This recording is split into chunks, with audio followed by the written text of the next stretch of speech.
Perwira Tinggi Angkatan Darat. Jenderal Abdul Haris Nasution adalah satu-satunya jenderal yang lolos dari target penculikan. Pancasila kita akan dirubah menjadi komunisme, Marxisme, Leninisme.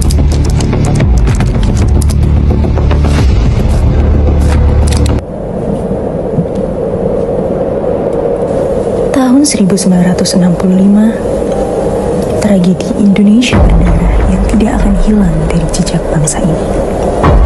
Situasi politik yang memanas dan perperangan antar ideologi yang semakin tajam. Di balik lembaran buku sejarah yang tersusun rapi, ada satu cerita yang jarang disampaikan. Sebuah kisah kelam pembantaian massal pasca G30 SPKI. Ini bukan tentang siapa yang dibela, namun ini tentang keberanian untuk membongkar.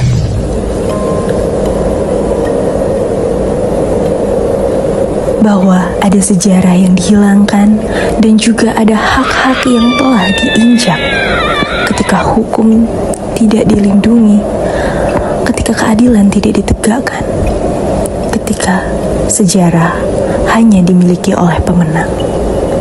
Dan negara bukan hanya diam, tapi menjadi bagian dari kekerasan.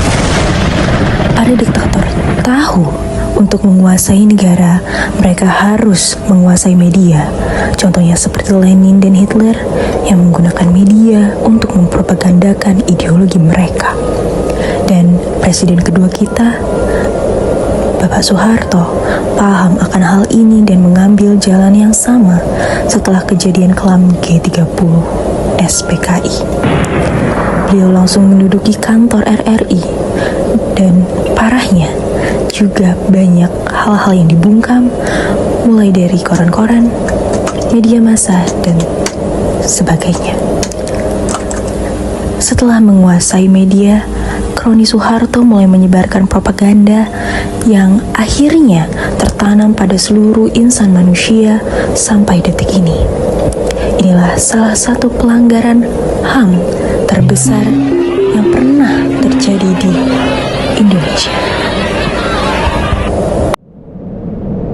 Tentunya kita semua tahu versi sejarah G30 SPKI, versi yang kita baca sejak SD, versi yang kita tonton tiap tahun di televisi, versi yang satu arah, versi milik pemenang. Di sini kami tidak membenarkan apa yang dilakukan oleh PKI, tetapi kami mempertanyakan mengapa harus ada sejarah yang dihilangkan, mengapa harus ada satu narasi yang dihidupkan, yaitu narasi milik penguasa.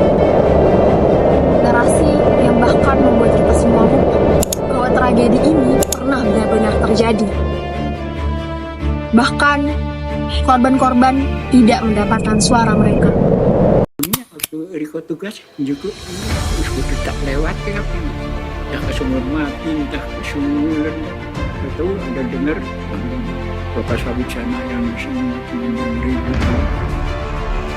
Yang lainnya saya rasa ya kejadian itu ya serupa tapi tidak sama. Ya, tidak sama, tapi ini kejadian itu dulu yang pernah kami alami pada waktu itu. Ya.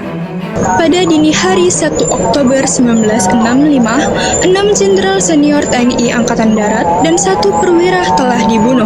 Sebuah upaya yang dikenal sebagai Gerakan 30 September atau G30 SPKI ini sangat mengguncang negeri. PKI langsung dituduh sebagai dalang dari penculikan dan pembunuhan. Tuduhan ini memicu kemarahan dari publik yang luar biasa. Militer turun tangan, rakyat diprovokasi, dan mulailah aksi balas dendam yang brutal di seluruh penjuru negeri.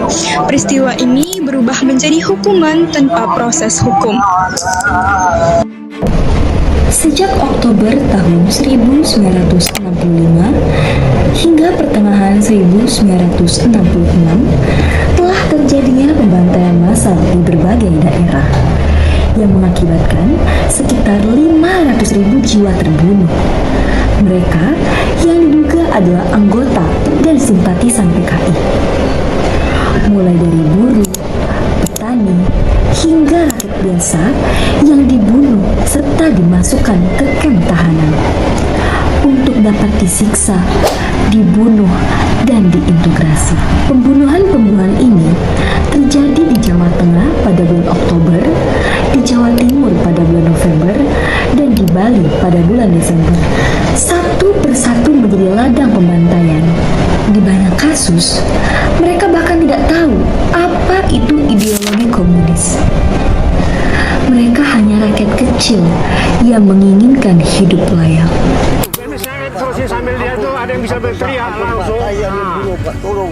Ampun, artinya mempasrahlah kesudahannya orang itu. Bagaimanapun perasaannya mungkin saya pun akan bakal mati ya. Itu gini ada yang digolekkan, ada yang mau dia tunduk begini, maka Gojo sudah datang, ya. Ini ditebas lah, tebas leher sini. Ya. Mereka digiring, disiksa, dipenggal, rumah dibakar, mayat-mayat dibuang ke sungai. Air sungai berubah merah oleh darah. Mayat menyumbat aliran hingga transportasi lumpuh. Ini bukan sekedar pembunuhan, ini kekejaman. Genosida terhadap warga sipil tanpa pembelaan. Tragedi ini berlangsung dalam diam, dengan restu diam-diam oleh negara dan sejarah. Tragedi 1965 sampai 1966 merupakan pelanggaran hak asasi manusia yang hakiki. Tahun itu bukan sekadar angka, tapi ratusan ribu nyawa yang dijatuhkan tanpa suara. Ratusan ribu tanpa nama, tanpa nisan, mereka hilang. Bukan karena lupa, tapi karena dilupakan. Padahal Undang-Undang Dasar 1945 Pasal 28 Ayat 1 secara tegas dinyatakan bahwa hak hidup adalah hak asasi manusia yang tidak dapat dikurangi dalam keadaan apapun. Tapi, hak itu dirampas begitu saja dan diabaikan. Negara tak pernah benar-benar mengakui hal tersebut. Namun, luka itu meninggalkan bekas yang mendalam bagi mereka yang ditinggalkan. Pasti kalian bertanya-tanya, mengapa peristiwa ini tidak diajarkan secara utuh, dan mengapa hanya satu sisi saja yang diwariskan? Karena sejarah seringkali ditulis oleh mereka yang berkuasa, dan sejarah yang tidak adil adalah bentuk kekerasan yang lain.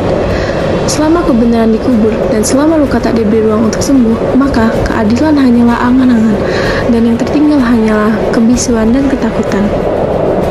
Tahun 1965 sampai 1966 menjadi saksi bisu dari sejarah yang dilupakan. Banyak luka yang belum terobati, banyak keluarga yang tidak tahu di mana jasad orang terkasih, dan lebih menyakitkan lagi, tak pernah ada ruang untuk mengungkap kebenaran. Jika negara memilih diam, maka kita sebagai generasi muda harus bersuara.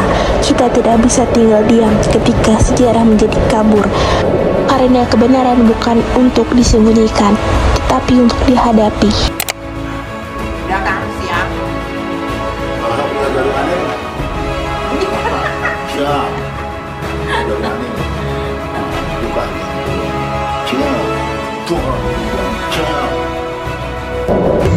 Sejarah bukan hanya milik mereka yang menang. Sejarah adalah milik semua orang, termasuk mereka yang dilupakan. Tragedi 1965 mengajarkan kita satu hal penting. Kekuasaan tanpa kontrol bisa menghancurkan kemanusiaan. Maka, tugas kita hari ini bukan hanya mengingat, tapi juga memperjuangkan keadilan. Bangsa yang besar adalah bangsa yang berani menghadapi kebenarannya sendiri.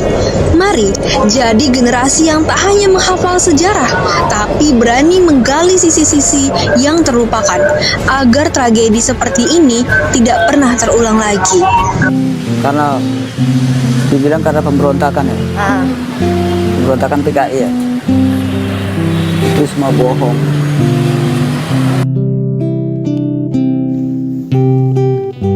Tragedi ini bukan cuma tentang penangkapan, tetapi juga penyiksaan dan penghilangan ratusan ribu warga sipil. Mereka ditangkap tanpa keadilan. Ada yang kehilangan orang tua, bahkan keluarga.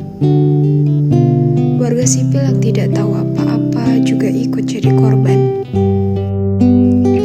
Tragedi 1965 bukan hanya tentang perbedaan ideologi, tetapi jauh lebih dalam. Pelanggaran hak asasi manusia yang menyisakan luka yang mendalam.